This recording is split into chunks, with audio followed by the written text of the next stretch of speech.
get started, your connection to Steve Solomon, our director, goes back. It right? does, yeah. And how so? Well, my great-grandfather came over on the boat and lived in the Bronx, and they had 13 kids. And back then in a brownstone in New York, and of course Steve Solomon's family was in the same neighborhood. And yeah, I come from a family of boxers, but I am not one of them. And literally boxers, though, right? Yeah, literally, yeah. One fought Sugar Ray Robinson, one won the lightweight championship in the 1930s. Right. So a bunch of Golden Gloves. Very cool. So So very cool. Now, are you originally? You've been in South Florida a long time now. Yeah, pretty much my whole life. I grew up in Miami. When Miami was a small town, and I'm old enough to remember when I-95 ended. At PGA. So I grew up there. My dad owned my father passed away when I was 4 in a plane accident in the Bahamas in the West End. My mom remarried, and I have a brother and a sister. And yeah, we grew up.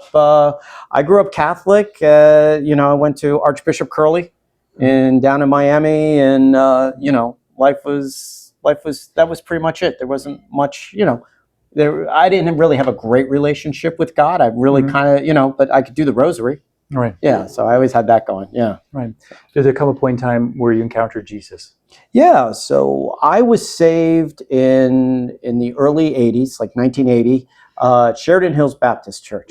And Bill Billingsley was the pastor. My Sunday school teacher was Dan Sutherland.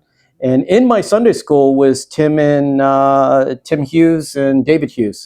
We're in my Sunday school class. So yeah, and a quick story just is I think I've not met David Hughes in 35 years since in a very long time. But my wife went to school with David's wife, and our kids went to school with David's kids. So if I ever meet the guy, I'm going to say, hey, we got a lot in common.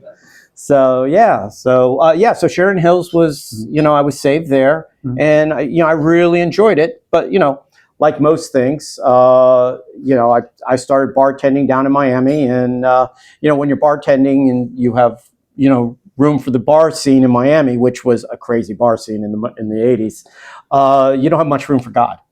You really don't. You have because you're up till 5 a.m. Yeah, it's hard to get to church in. Yeah. Right. So you had a period of time where I think you shared that you're backsliding. Oh yeah. Well, yeah, backsliding. Yeah. I was going backwards. I was going backwards. It was right. Yeah. So, and it was my youth and everything, but luckily somebody kind of saved me. Okay. So tell me, there was a kind of a recentering, if you will. What was that moment, or who was that person? I met my wife. I met her in 1992. We were going to Barry University, and we were in the drama department together. And we met and started dating pretty soon after. We did a couple plays together and whatnot. And I got to meet my wife's family. And that was kind of life-changing. It's amazing when you meet somebody and it is changing your life, and you never know it at the time. But then in retrospect, and my wife's family are founding members at New Testament Baptist in Dade Christian on the Palmetto where it turns and everything. And so I remember that first Sunday we were dating, and I get a call from her dad. And I was actually, I was living with my mother at the time, and she knocks on the door and she says, hey, there's somebody on the phone for you. And I'm like, okay. And you didn't have cell phones back then. So I walked to the kitchen. I'm like, hello. And her dad, Pierre, says, hey, the girls are singing in church. You want to come? And I'll never forget, I walked in and they're singing, How Great Thou Art at the top. And it was out of key. Not my wife, the church. And I'm sitting there going like, what am I doing here? What's going on? But but when I met her family, it was one of those, it's like, when you see authentic love and you see love for each other and you see love for Jesus, it's intoxicating. Yeah. It was interesting. You shared with me kind of when you were meeting your wife's family, it was a little bit of a kind of like a culture shock, if you will, kind of, right? Can you tell us about that absolutely. In terms of just right. So again, when you're in college and you're hanging out with my friends, and they were left of center, and then you meet a family that is traditional and fundamental and everything, and you're meeting your friends and they say, oh, those people. And it took about 6 months to a year before I was like, hey, I know those people, and those are good people. And when you have that epiphany and you're like, wow, there's great people all over. And and again, they were true Baptists. They did not drink, and and didn't go to movies, and it was very like, wow, what have I just done? But through that, I grew spiritually. I grew as a person. I grew, what would later guide me as a husband and as a father. And I give a lot of credit to them. Yeah. Right. And so they were instrumental in kind of just reigniting your faith. Yeah. Right. And then, my wife and I, we got married 2 years later. We get a small little apartment in Eastern Shores. Oh, guys, a 2-2, 1,200 under air, on the water, with a boat dock for $40,000. Can you believe that? That was incredible. That was the best deal ever. But we had to find a church. We got married, and as much as New Testament, and I had, had my dealings and, going to church and everything, I was like, we need to find our own place. And we went everywhere. Right? I mean, Fort Lauderdale, everywhere. And we settled on Calvary. So, so we started doing Calvary when they were on McNabb in that little warehouse space. Yeah. So we started going there. And we had mentioned, I said, the most intoxicating, I'll never forget this. I'm walking in and hearing Clay on the piano. And I'd never heard music like that before. I'd never heard praise worship. And I was like, wow, we're here. This is it. I like this music, Yeah. And that was, and then Bob was a pretty good pastor too. So I really enjoyed his preaching. So we were living in North Miami Beach and Eastern Shores, and we'd drive to Fort Lauderdale every Sunday to go to church and everything. But it was great because we'd talk about the service afterwards. It was like, and of course I was still at a point, reading the Bible, sitting there going like, I don't know if I agree with that. What does Paul know? But we talked about that. We would talked about it often. And that's how you grow. I think, in your 20s, you read the Bible and it's self-doubt. It's like, what is this? What is this? As you get older, you're like, oh, this is pretty good. There's some stuff here. So, well, tell us about Calvary and how your family really got connected there and your sons. Yeah. So we started going there, and we knew pretty early on that, like, wow, this is our home church, and we knew we wanted to send our kids to school there. And they had just started the school. I think it was in its first or second year. But we knew it was like, okay, yeah, this is where we want to go. And just everything Calvary was doing and still does, it's just done so well. So we knew the school would be exactly what we wanted. I went to public schools, and my wife went to Dade Christian, K through 12, and and you could see the difference in I could see the difference in knowing the education I got in a faithless society, and then what my wife had and everything. So we knew that Calvary would be our home and everything. So we sold the house, the 40,000 on the water. My brother-in-law knows the house really well. It was a great place. And we bought right down the street from Calvary. So my kids went to school there from K through 12. I mean, they didn't know another school. And can I go into the next with my kids? Yeah. So both my kids graduated. My youngest is 23. My oldest is 26. Again, and just a testament of like how incredible Calvary was for us at the time and everything is my youngest graduated in 2020. And his graduation, he had to get out of the car with his mask and get his diploma, get back in the car, and we drove away. I mean, think about that. April, he never went back to school again at Calvary. That was it. It was done. And it was like, wow. And his first year he was going to go to Florida Tech. He wound up going to University of South Florida, and he wound up rooming with 4 of his friends. And all 4 of them graduated college. All of them had each other's back. All of them are still in touch. All of them have jobs and are not dependent. And our son is looking, I mean, he's 23 years old. He's working for the city of Clearwater, and he's buying a house at 23. And I'm just sitting there saying, like, hey, this is it takes a village to raise a kid. But my kids are so, they have their heads on straight. They're secure. They know what they want. And they do love the Lord. Yeah. I'd like them to go to church more often, but but they're at that stage. Yeah. And I know the Lord's knocking on their hearts. Yeah. Like I do know that. So. Yeah. And so what are you doing professionally at this time? So I have my own company. We install security cameras, and I worked for Johnson Controls and Wesco Electric, and I came from that field in security and everything.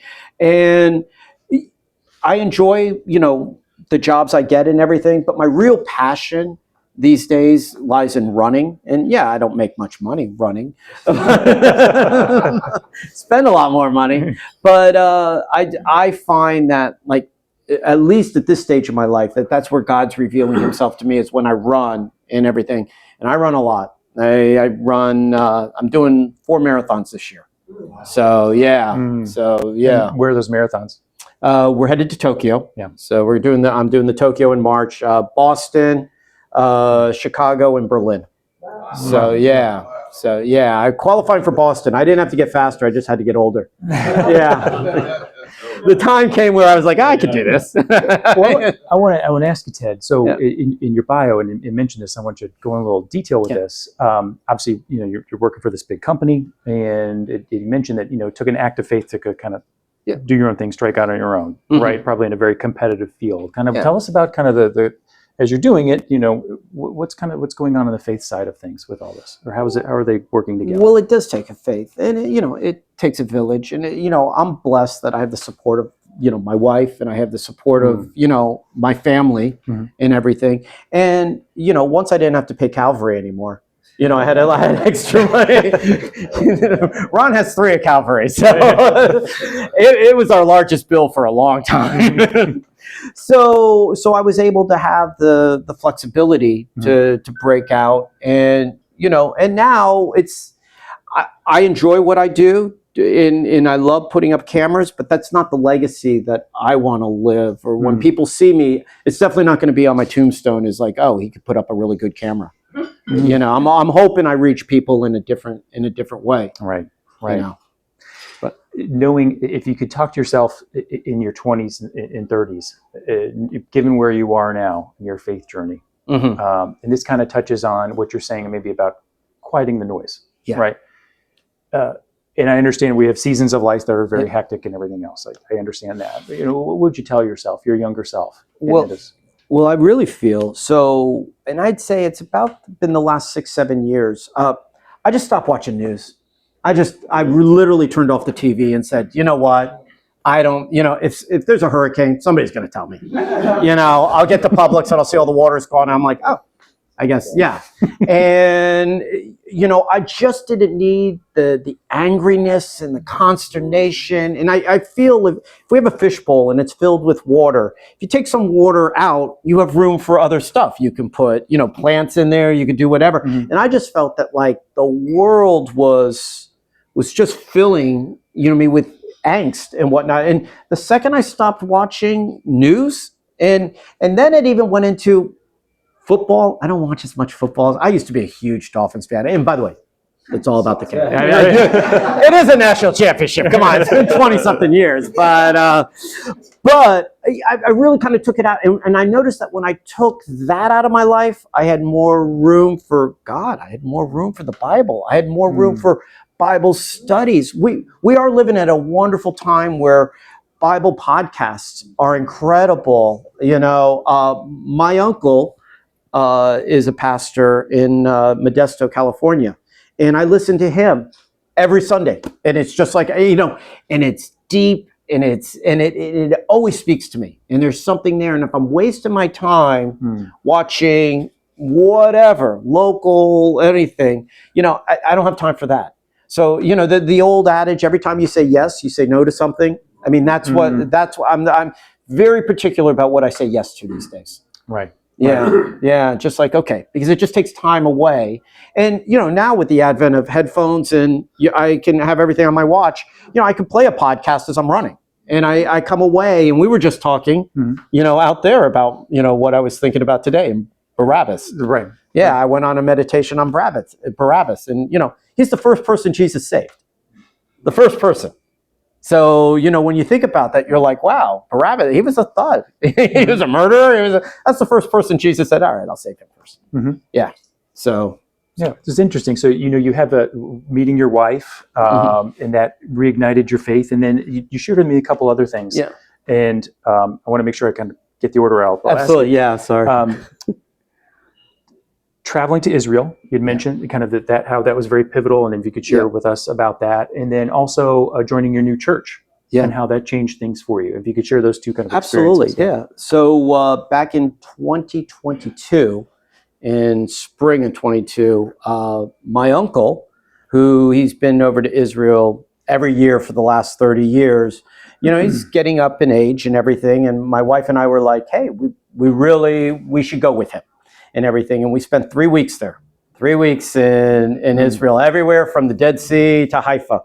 And we were blessed enough to take my father and, and my aunt.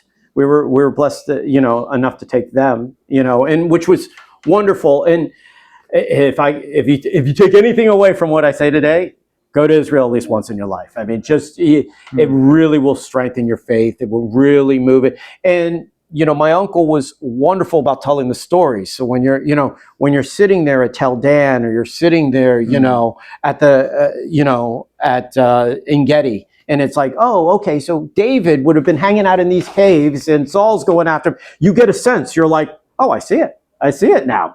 So and then of course, we all like, faith is not seeing and believing, but it helps to see a little bit. It's like, hey, I can paint a better picture. And of course, when you get to the old town of Jerusalem, it's, and I'm sure many of you have been, but it's something that was profoundly affected, the Jordan, and just seeing the Jordan River, and just seeing, all these people cohabitating together, Muslims, Jews, Christians, Armenians, just seeing them all together. And it really is, it was an incredible experience. And then, so getting back to my new church and everything. So our kids left the house, they graduated from Calvary, and we moved up here to Palm Beach. So I now live in Palm Beach the last 2.5 years.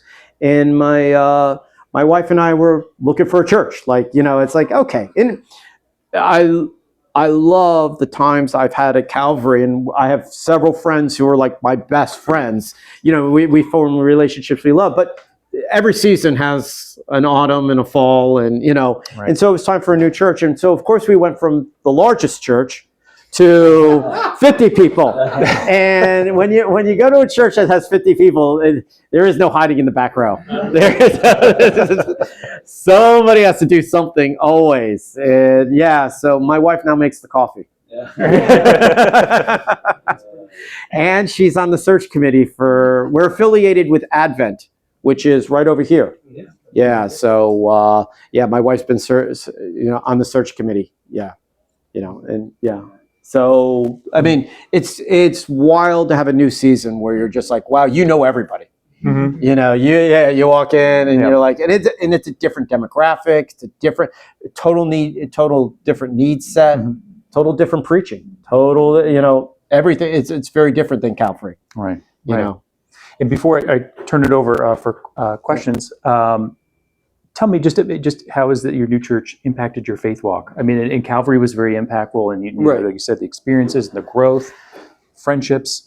Tell me about your new church. Well, I think it's much more intimate, much more personal, much more. I listen. I have questions about faith every day, and why does Mark end the way Mark ends? The Gospel of Mark. That was our last one. And it's like, hey, the angel tells them, go, but they don't do it. It's like, what are up with these women? So, I mean, those are things you flesh out, and having access to a pastor that you can call at any moment, and texting, and, again, I love Calvary, but I never had that relationship where I could just text somebody. It was, and so that I feel I have more of a thirst of the Bible these days than I've ever had.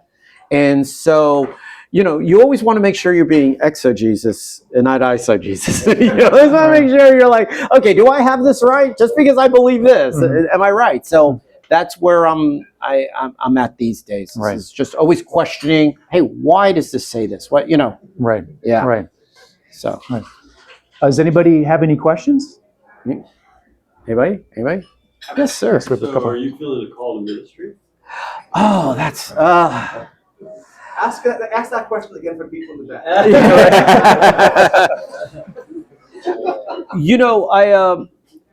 I think not so much ministry, and I don't want to be a preacher or anything, but I think I want to be more involved in helping the community. We do a wonderful Boca Helping Hands, and in front of our church we have 40 to 50 cars every Friday getting free meals and everything.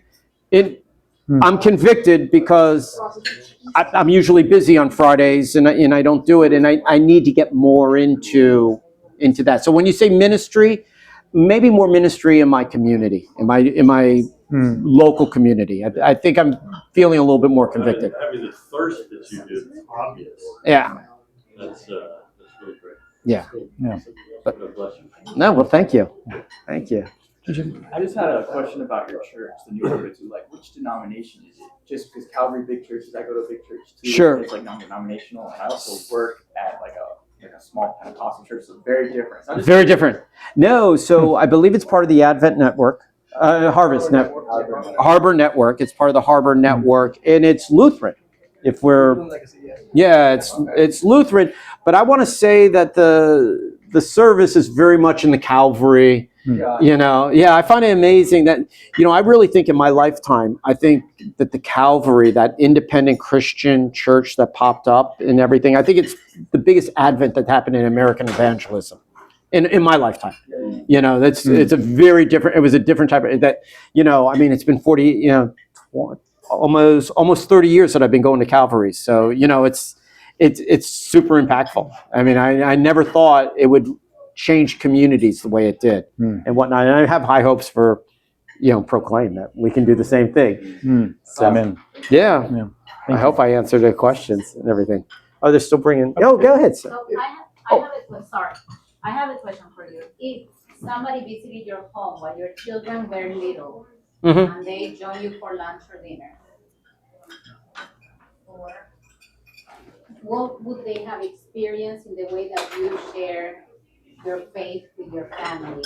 I'm just asking, how do I share my faith with my children?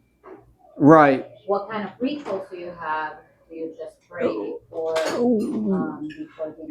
What kind of rituals do you have? Right. You can transfer the faith to your children, aside from what they receive at school. Well, I will tell you, just on the level of, a daily meal, of course, we always prayed. We always, would work together. Like, my wife and we're really foodies. I think this year we're going to go to like 6 countries and try out foods. And if it's on a Michelin star, we like to go there. So we love cooking, and I love cooking with my kids. And my kids have really taken that on. My oldest just got a sommelier license, so he's he's really into wine. He was just in Madrid, so so that's. So I think to answer, I think that I love the term that the Jews have, that breaking bread together. And I think only through breaking bread together do we find our differences and we find our commonalities and everything. And we like to have theological questions, with our boys and everything. My wife and I, it's just a dog now, and he doesn't talk back. But we have theological conversations. It's like, well, what do you think? Romans chapter 7 is trying to say. What do you? But I will say that my wife is one of 3 girls, and all 3 girls had kids and everything. And when we get together for the Christmas and everything, boy, my in-laws never let it. The blessings came from God and everything we experienced, and I will tell you, we have been blessed as a family. I mean, just every one of my cousins are doing well. All three daughters are still married. And when we get together, I mean, we really enjoy each other's company. And, we sit and we'll hold hands and pray. Like there's many times before we leave, we're like, okay, come on, let's gather around. And I think our kids got that at a really young age that, okay, this is what we do. This is what we do. We give thanks to God. Right. Yeah. Thank you. Oh, no. Go ahead, sir. How are you using your running in evangelizing the world? That's a great question. I wish I would have gotten to that. I have a suggestion. Okay. After your answer. So, I'm part of the Palm Beach Roadrunners, and so I run with them. I am very open with them when I run with them about faith. Today I was running with a young lady downtown Palm Beach and everything, and we were talking about eclipses. And I said, theologically, many theologians believe that when Christ was crucified, there was a eclipse going on at the time. And I said, hey, there's a movie called Barabbas. You should see it. And when they were filming the movie in real life, it was an eclipse. So then we start talking about Barabbas. And I was like, isn't that amazing? And that, so I know I brought it up earlier and everything, but I really try to be very open with my faith when I'm running. I also feel that like faith, in physically, we all lose our abilities. So, I'm not as fast as I was 20 years ago. Mentally, I'm not as sharp. But spiritually is the only part of those three that you can grow, that you can get sharper, you can get better, you can get more mature. And so the older I get, I'm 60 years old now, I realize, hey, I'm not always going to be running forever. My body's going to break down one day, and I'm not always, my mother's 81 years old and she's a lawyer. She's not as sharp as she used to be. She's retired and everything and everything. But so if you're going to lose your physicalness, you're going to lose your mentalness, you have your spiritual. And that's what you have. And that could almost make up for the two that you're lacking. But I think it's sad when people do hit the autumn of their years and they don't have a faith. And then they are stuck like, wow, I can't walk. I can't do this. Yeah. I mean, God's there, ready to pick you up. Right. Sorry, I don't mean to. So my suggestion is this. Yeah, go ahead. I did this. Praxis 2024. That's the Greek word for Acts. Okay. And then on the back, the NIV version of Acts 2024 is, however, I consider my life worth nothing to me. My only objective is to finish the race and complete the task the Lord has given me to testify to the grace of the Lord Jesus Christ. Right. The phrase "finish the race" is perfect on a runner's shirt. Right. And I've done 17 half marathons and marathons and like 3%. But when you wear that shirt and you feel that hand touch you as they come up to you, the people behind you can read it. And then when I was doing the Miami Marathon, there was a priest at one of the stops. He read the Greek and he understood it, and he was like, the expression on his face was priceless. Right. His Greek teaching, he knew the verse, so it was pretty interesting. Well, I find just like your faith, if you're going to run a marathon, there's no faking it. If you're really going to run a marathon, you got to be out there every day and whatnot. I will disclaim saying I do have to walk many of the Yeah. I do finish though. Well, that's great. And that's the most important part. But I actually really enjoy, I call it entering the pain cave. Yeah. At mile 14, 15, you have lactate building up, your muscles are getting sore and everything. I'm at a point now in my life where I enjoy that because I'm like, okay, now it's getting real. And I feel a lot of times in our faith, it only really gets real when it gets painful.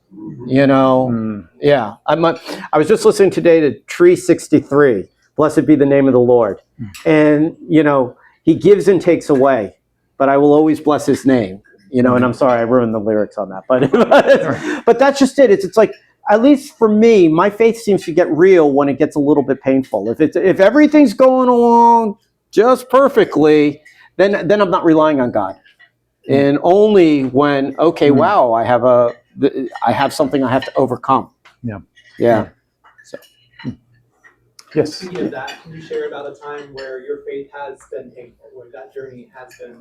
Oh my gosh. How you- Yeah, oh, absolutely, absolutely. So listen, I got married at 27. I had kids at 30 and whatnot. And, it's a little overwhelming having kids, a mortgage and all that and everything. And as an outside sales rep, I mean, I'm working for CSC and everything. And I like to drink. I like wine and everything. But I think that it's something I even struggle with today is I have to prioritize and say, like, all right, and that's one reason why I run is because I feel if I don't, I would be day drinking, but it's something that like before a marathon, usually a month before, I'm like, okay, this is it. We're on the wagon and everything. But yeah, I struggle with that. And I've seen abuse of alcohol just ruin things. And it didn't help my marriage for a long time, and it's a demon that I still face to this day. That I still like, hey, I wanted to have a shot here before I was speaking in front of you guys. I was scared, when I get scared or I get overwhelmed, that's something I struggle. But I have found that getting into the Word is really, it's helping me. It helps mitigate the stress level. Yeah. Yeah, well, please. Where do you want to see yourself in 10 years spiritually with Christ, and what spiritual disciplines are you going to try to operate in to get yourself there? As I've gotten older, I really enjoy meeting people who are just mature in the Lord. They're just mature. And I'm still so rough around the edges. I get mad when somebody cuts me off on the highway. And why do they have to drive 70 in the left lane? And, so those are things that, that I get antsy about. I pray for more wisdom and more knowledge, but just that sense of calmness. Yeah. It's one thing. I know I'm saved. I know where I'm going, but I would like it to be reflected more in what I do. And it's hard testimony to somebody when you're angry. Yeah. And that's one reason why I took news out of my life. It wasn't making me happy. Yeah. So. Thank you. Any other questions? Yes, sir. Ted, you still do your cameras work? Yeah. Yeah, absolutely. Yeah. My company is Florida Integrated Security. Anybody needs cameras, I have my cards. I'd be happy to. I still want to turn it into an infomercial. How do you take your faith and your beliefs into your people, your team, your employees, and your customers? Yeah.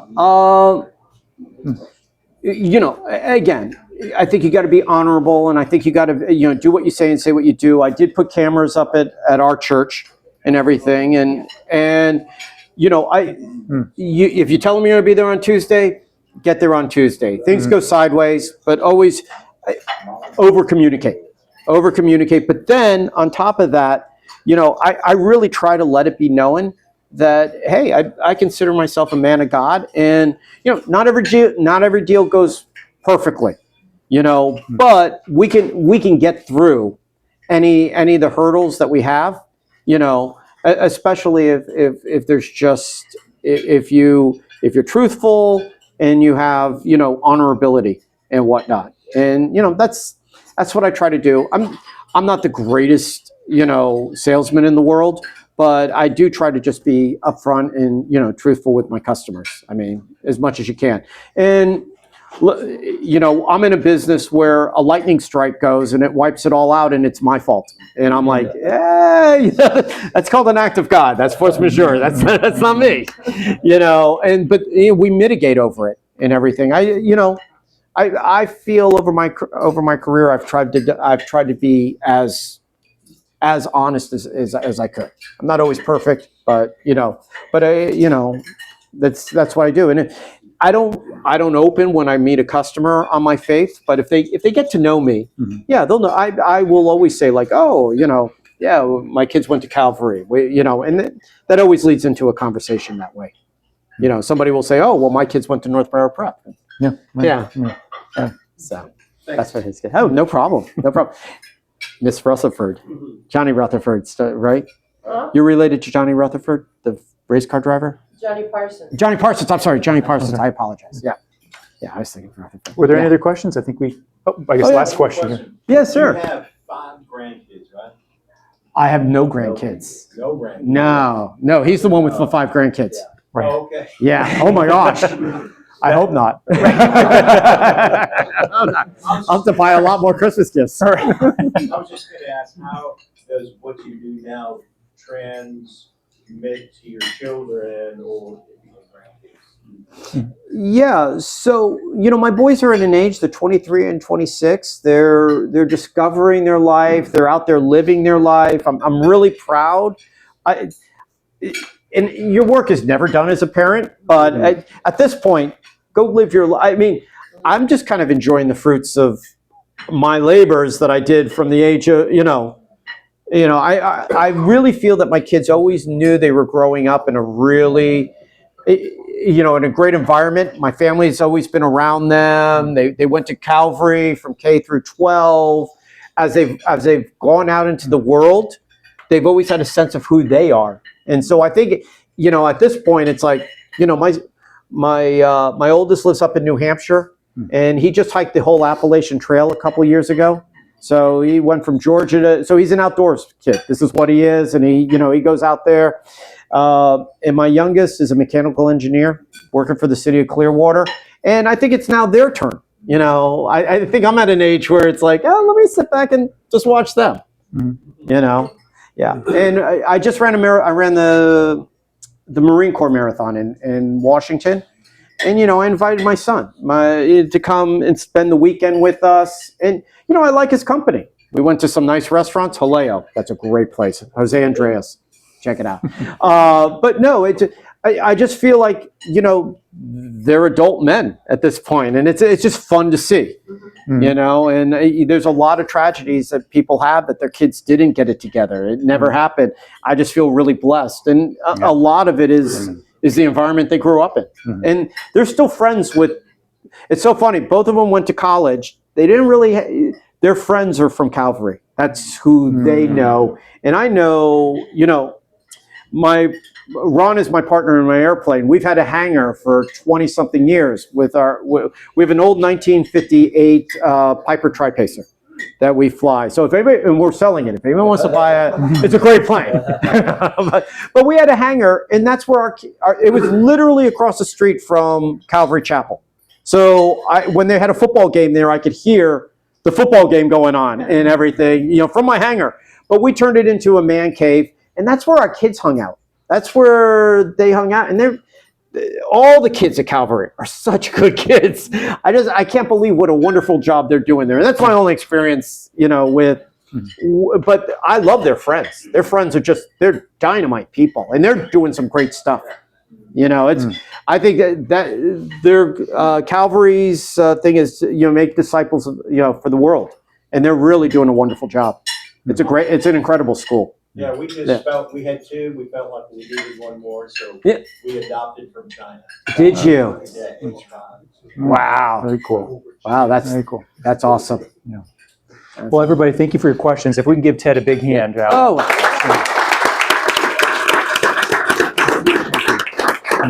No, thank you. Absolutely. I'll turn it over to Steve.